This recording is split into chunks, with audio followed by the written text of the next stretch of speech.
Welcome to Subramani. Uh, Last year, that was just I think just post COVID. We had gone to Himachal Pradesh, and I didn't give myself much time. But I said, let me jump off with a parachute, right? So, luckily or unluckily, these days you don't get to jump alone. You will have a guide with you, and frankly, he does all the work. You just have to hang in there. You have to make sure that you don't get scared and scream and things like that. Other than that, you really don't have to worry too much. And where is it? It's somewhere near Manali, and it doesn't take more than 7-8 minutes, and you know all this, right? So the advantage is, even if you're scared, you can just close your eyes and land in 7-8 minutes, knowing that life has been not so difficult. But the thing is, the challenge in all these things is not to give yourself too much time, right? So I knew that I'm going to do this jump only the morning of the jump, right? So when we were going there, he said, well, everybody could jump, Subra sir, you are the oldest in the group, do you want to jump? And I said, let me go first. He said, no, you will not go first, because it depends on your weight, the weight of the guy who is going to jump with you and all that. So the choice will be made by them and not by you. I said, that's fine.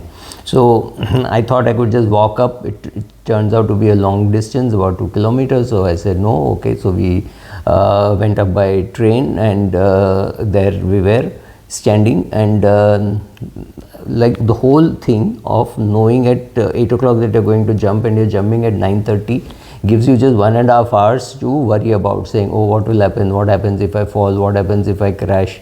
And then I realized that solo jumping was banned long ago, so you were anyway jumping with an instructor who was doing all the work. So it was like investing in an index fund. You really didn't have to do much, as long as you sign the check and give it away. Now similarly, even your retirement is going to be like that. All you need is a little bit of a push, somebody to run with you and somebody to jump with you and say, okay, here you are, and in 3-4 years you get used to it. So what are the things that you should be doing? So first of all, you should not worry too much, simply because you know that you are going to be with a guide. However, in retirement, you can choose either to be alone or with the help of some investment advisor. So you have to make that choice whether you. So largely, we were standing there, and I knew I had to jump. There was no great choice. You were already there with the instructor, and he said, just keep running and I will jump. So I was just, I think I was in the front. So I was in the front, so I had to keep running very fast to jump off the cliff. Like I said, this must have been about 5 kilometers, 4-5 kilometers high, so, or maybe less than that, sorry, 2.5 kilometers on the slope. So straight height must have been lesser. So there we were, ready to jump, and I actually recorded myself saying, jumping off is great fun. It's not scary. It's like investing in an index fund. I do not know, some of you may have seen that video. I put up that video long back. Why I'm saying this is because even your retirement can be like that, right? So the question is, you will almost more or less be alone, except for your school classmates or college classmates, because more or less the same age. But then each guy would have taken a different path. Somebody who may have retired earlier, somebody may retire at 65 if they are abroad, right? So these things. So life will be together, but life will be separate, right? At some stage you will be alone and doing these things alone. So it's a little scary, but then you know there is somebody else to do the lot of the hard work, the heavy lifting perhaps, and then you have to just stay calm and make sure that things don't go wrong, right? Don't panic too much, don't shake around too much. I had a selfie stick in my hand and I was recording what was happening, so I must have been pretty calm.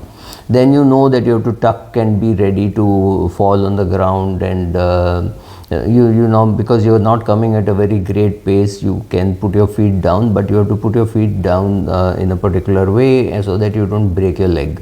And there are people who go and break their leg or twist their ankle and things like that. These are simple things, but you don't want to twist an ankle and be on the bed for 6 months, right? You don't want to do things like that. So just be a little careful, and that's all. So, but the journey is a little lonely. And many people suddenly lose track of time. So suddenly when you're 54, 55, it is time to ask your company what is the retirement age for you. Is it 55, is it 58, is it 61, is it 62, right? Is it 58 and you will definitely be getting 6 renewals like some people get in some big companies. So then, which means your retirement age is 64, 65, right? So I met a 55, 56-year-old who just didn't have enough money to retire, but he was very confident that he'll get an extension, and he's got 6 extensions, or 7th extension is about to get. So even though technically he retired at the age of 58, he is now 65 and he's still going to office every day, same post, same salary, same car, driver. So for some people, retirement never comes. If you are a doctor and you are reasonably healthy, 70 is a simple age, you can go on till 70. So which means at 60 when your other friends are retiring, or at 58 when your other friends are retiring, you know you have another 10-12 years to go. But it is still a little scary journey. So what all should you do? You should see what is the amount of money that you require. So run some online calculators and see how it works, right? See whether, sit with your spouse. Here I'm assuming that I'm talking to the husband. So husband and wife sit together, run the calculators, see whether you're really able to live on that kind of amount, or what are the things for which somebody else is paying now. Many people do not realize that the telephone bill, the petrol bill is all being now paid by the company. Maybe even the electricity bill is being paid by the company. And suddenly when all that has to be paid by you, you have to estimate your household expenses much better, right? So many people are unable to even find out how much they are actually spending on their household expenses. So find out how much you're spending on your household expenses, on electricity, on the servants, on drivers. So see, a driver could be a company reimbursed driver, so you may be paying 25,000-30,000 rupees or 35,000 rupees for a driver.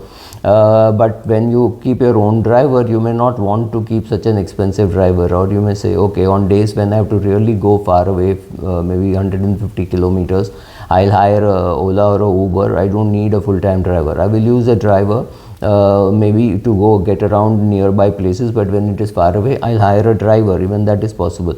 So finding out all those things should start 5 years prior to your retirement. And like I said, it's going to be a lonely journey. You have to get that guts to jump. Either you jump with a group of friends like what I did, or you go alone and jump, or you go through 2-3 months of training and then you jump alone. I didn't have that kind of luxury, so I anyway jumped with an instructor who's a very good and experienced, and I knew that he would be handling the situation. All had to do, like they say, just hang in there, right? So that is what I was doing. So find out your role, find out, and what do you really need to do that, right? You need one slight push.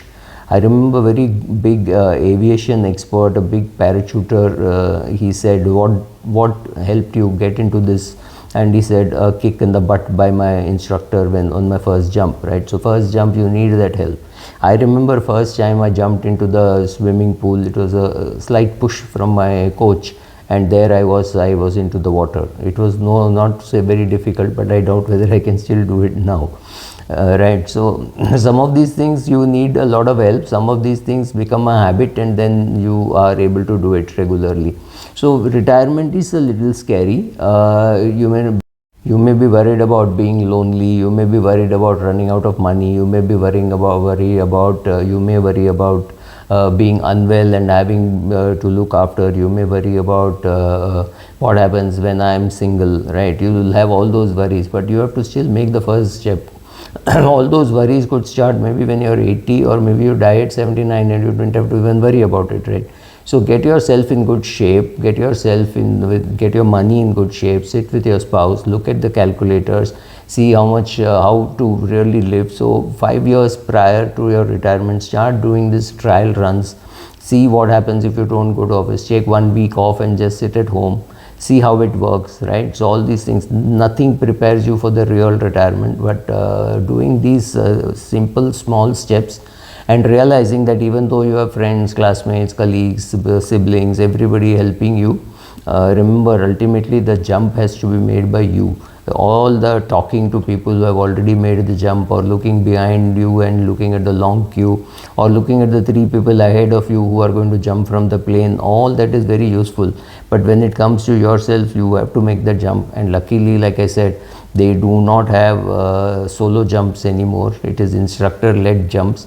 So their instructor is there behind you, and he is controlling all the strings. You have to just hang in there, like they say, in an index fund. All you have to do is every month put money in an index fund, and your money will keep growing. Don't use your brains too much. Similarly, in your retirement, see what are the requirements, see what you will do, see where you will need help, talk to friends, etc. But remember, ultimately it's a job which you have to do on your own. But group helps. So seek group help, seek the help of an advisor, do it on your own, whatever, but be prepared for it and start preparing for it at least 5 years in advance. Thank you.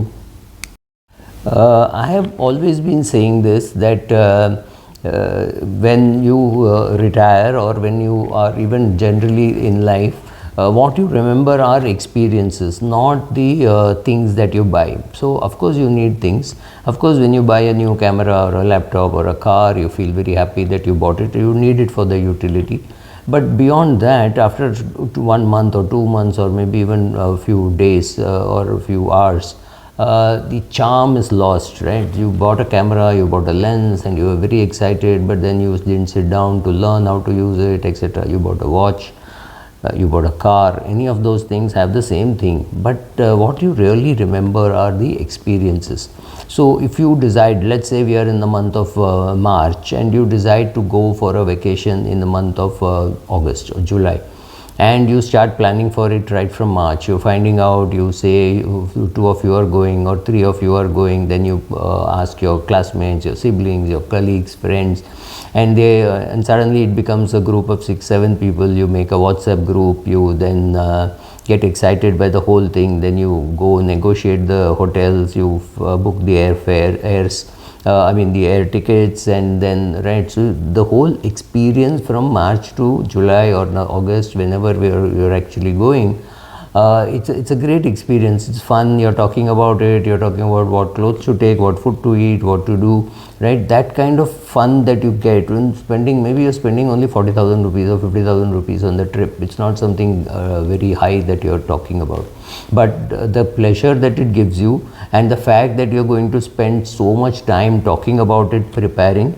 then the actual trip, and then coming back and saying what a great trip it was, how much of sweets we ate, how much of running we did, how much of jumping we did, how many animals we saw, anything, right, depending on where you are going. Or maybe seeing nothing but still having the fun of saying, oh, 8 of us drove around in Kaziranga and did not see anything except rhinos and elephants, and we saw very many elephants. We didn't see too many other animals. Yeah, we saw some tortoise, we saw some deer, but suddenly on the last day we had the luck of watching a tiger walk past us and walked with us for about 1 kilometer, and we had the pleasure of shooting pictures. Any of these things, right? This kind of experience which you get, and which you will remember for the rest of your life. Make no mistake about that. So invest in experiences. Maybe it's a small vacation you took with your parents or with your children, right? Your daughter is going abroad, and your daughter is going abroad in July or September, and you have time. So in April you take 15 days off, you take 10 days off. You will remember it, because that would perhaps be the last time you're spending so much time with your daughter. Then she'll go get educated, get married, and start her own life. Yes, she's going to be very dear to you, she's going to be, but remember, she starts her own life. She then gets married, has kids, and then of course she is going to love you, she's going to talk to you, but the kind of time that you got with her these 15 days, you're never going to get it. Similarly, if you're 60 years of age or 55 years of age and your parents were 80, 85, go and take a vacation with them. Maybe now there'll be more restrictions as to where you can go. You don't want to go to a very small town. You want to go to a reasonably big city where some medical facilities are available. Maybe your parents don't want to fly, so maybe you drive down, right? So any of these experiences, again, something which you will remember, something which your parents will remember, and this is what you're going to cherish for the next, after they are gone. So do it when you can. Do it with people with whom you must do. So organizing get-togethers, organizing vacations, these are far superior experiences than to buying things, right? They cost more or less the same thing. A decent lens would cost about 80,000 rupees, 1,10,000 rupees, depending on which lens you're buying. And a vacation could cost that much, right? It need not be very esoteric. You could just go to some location 50 kilometers from your house. You could go 500 kilometers. You could make sure that your parents meet their siblings, right? Or their siblings could come over. You could throw a surprise party for somebody who is turned 70, 80, 90, depending on what health condition they are in. So any of those experiences with their kids, your cousins, your friends, their parents, right, all these things are going to be far better, and this should be not connected to a wedding or something like that. Those kind of events then take away all the charm because you can't do much. There are a lot of things are fixed, so that I'm not talking about that. So I'm saying invest in experiences. Maybe going out eating or cooking together, or taking a 5-day vacation or a 10-day vacation. Do those, invest in those experiences, because once they are not there, once your parents are not there or your friends are not there, you're going to then feel, oh, I wish I had done it, right? So don't live with regrets. If you think you should do it, do it. I keep saying that I've reached an age when I don't want to postpone, right? I don't know. Let me enjoy every birthday, because next birthday I don't know whether I'm going to be around. So invest in experiences. That is much better than investing in things and not enjoying it after some time. This you enjoy for a very long time. Thank you.